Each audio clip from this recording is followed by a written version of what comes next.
सभी भाई बहनों को जय मसीह की। प्रेरितों के काम अध्याय 20। जब हुल्लड़ थम गया तो पौलुस ने चेलों को बुलाकर समझाया और उनसे विदा होकर मकिदुनिया की ओर चल दिया और उस सारे देश में से होकर और उन्हें बहुत समझाकर वह यूनान में आया। जब 3 महीने रहकर जहाज पर सूरिया की ओर जाने पर था तो यहूदी उसकी घात में लगे। इसीलिए उसने यह सलाह की कि मकिदुनिया होकर लौट आए। बिरिया के पुरुरुस का पुत्र सोपत्रुस और थिस्सलुनीकियों में से अरिस्तर्खुस और सिकुन्दुस और दिरबे का गयुस और तीमुथियुस और आसिया का तुखिकुस और त्रुफिमुस आसिया तक उसके साथ हो लिए। वे आगे जाकर त्रोआस में हमारी बाट जोड़ते रहे और हम अख़मीरी रोटी के दिनों के बाद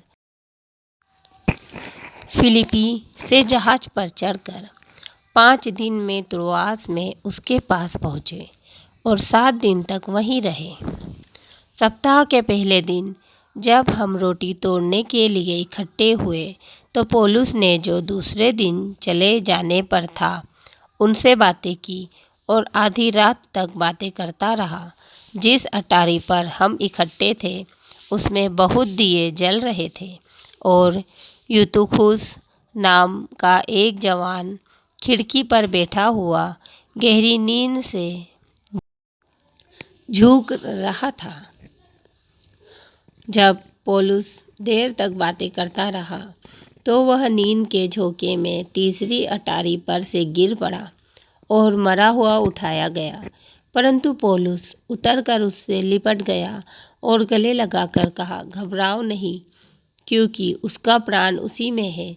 और ऊपर जाकर रोटी तोड़ी और खाकर इतनी देर तक उनसे बातें करता रहा कि पौ फट गई। फिर वह चला गया और वे उस जवान को जीवित ले आए और बहुत शांति पाई। हम पहले ही जहाज पर चढ़कर अस्सुस को इस विचार से आगे गए कि वहाँ से हम पौलुस को चढ़ा लें, क्योंकि उसने यह इसलिए ठहराया था कि आप ही पैदल जाने वाला था। जब वह अस्सुस में हमें मिला तो हम उसे चढ़ाकर मितुलेने में आए। वहाँ से जहाज खोलकर हम दूसरे दिन खियुस के सामने पहुँचे और अगले दिन सामुस में जा लगे। फिर दूसरे दिन मिलेतुस में आए, क्योंकि पौलुस ने इफिसुस के पास से होकर जाने का निश्चय किया था कि कहीं ऐसा ना हो कि उसे आसिया में देर लगे, क्योंकि वह जल्दी में था कि यदि हो सके तो वह पिन्तेकुस्त के दिन यरूशलेम में रहे। उसने मिलेतुस से इफिसुस में कहला भेजा और कलीसिया के प्राचीनों को बुलवाया। जब वे उसके पास आए तो उनसे कहा, तुम जानते हो कि पहले ही दिन से जब मैं आसिया में पहुंचा, मैं हर समय तुम्हारे साथ किस प्रकार रहा, अर्थात बड़ी दीनता से और आंसू बहा कर, और उन परीक्षाओं में जो यहूदियों के षड्यंत्रों के कारण मुझ पर आ पड़ी, मैं प्रभु की सेवा करता ही रहा और जो बातें तुम्हारे लाभ की थी उनको बताने और लोगों के सामने और घर घर सिखाने से कभी ना झिझका, वरन यहूदियों और यूनानियों के सामने गवाही देता रहा कि परमेश्वर की ओर मन फिराना और हमारे प्रभु यीशु मसीह पर विश्वास करना चाहिए। अब देखो, मैं आत्मा में बंधा हुआ यरूशलेम को जाता हूँ और नहीं जानता कि वहाँ मुझ पर क्या क्या बीतेगा। केवल यह कि पवित्र आत्मा हर नगर में गवाही दे देकर मुझसे कहता है कि बंधन और कलेश तेरे लिए तैयार है, परंतु मैं अपने प्राण को कुछ नहीं समझता कि उसे प्रिय जानूं, वरन यह कि मैं अपनी दौड़ को और उस सेवा को पूरी करूं जो मैंने परमेश्वर के अनुग्रह के सुसमाचार पर गवाही देने के लिए प्रभु यीशु से पाई है। अब देखो, मैं जानता हूँ कि तुम सब जिनमें मैं परमेश्वर के राज्य का प्रचार करता फिरा मेरा मुंह फिर ना देखोगे। इसीलिए मैं आज के दिन तुमसे गवाही देकर कहता हूँ कि मैं सबके लहू से निर्दोष हूँ, क्योंकि मैं परमेश्वर के सारे अभिप्राय को तुम्हें पूरी रीति से बताने से ना झिझका। इसीलिए अपनी और पूरे झुंड की चौकसी करो, जिसमें पवित्र आत्मा ने तुम्हें अध्यक्ष ठहराया है कि तुम परमेश्वर की कलीसिया की रखवाली करो, जिसे उसने अपने लहू से मोल लिया। मैं जानता हूँ कि मेरे जाने के बाद फाड़ने वाले भेड़िए तुम में आएंगे, जो झुंड को ना छोड़ेंगे।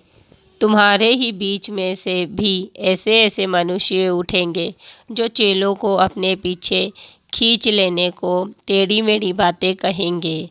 इसीलिए जागते रहो और स्मरण करो कि मैंने 3 वर्ष तक रात दिन आंसू बहा बहा कर हर एक को चेतावनी देना ना छोड़ा। और अब मैं तुम्हें परमेश्वर को और उसके अनुग्रह के वचन को सौंप देता हूँ, जो तुम्हारी उन्नति कर सकता है और सब पवित्र किए गए लोगों में साझी करके मिरास दे सकता है।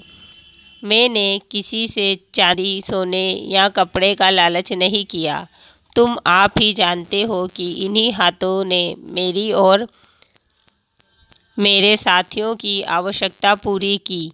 मैंने तुम्हें सब कुछ करके दिखाया कि इस रीति से परिश्रम करते हुए निर्बलों को संभालना और प्रभु यीशु के वचन स्मरण रखना आवश्यक है, जो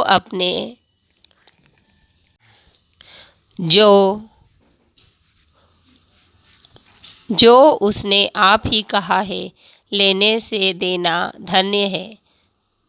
यह कहकर उसने घुटने टेके और उन सब के साथ प्रार्थना की। तब वे सब बहुत रोए और पौलुस के गले लिपट कर उसे चूमने लगे। वे विशेषकर इस बात से शोकित थे जो उसने कही थी कि तुम मेरा मुंह फिर ना देखोगे। तब उन्होंने उसे जहाज पर पहुंचाया।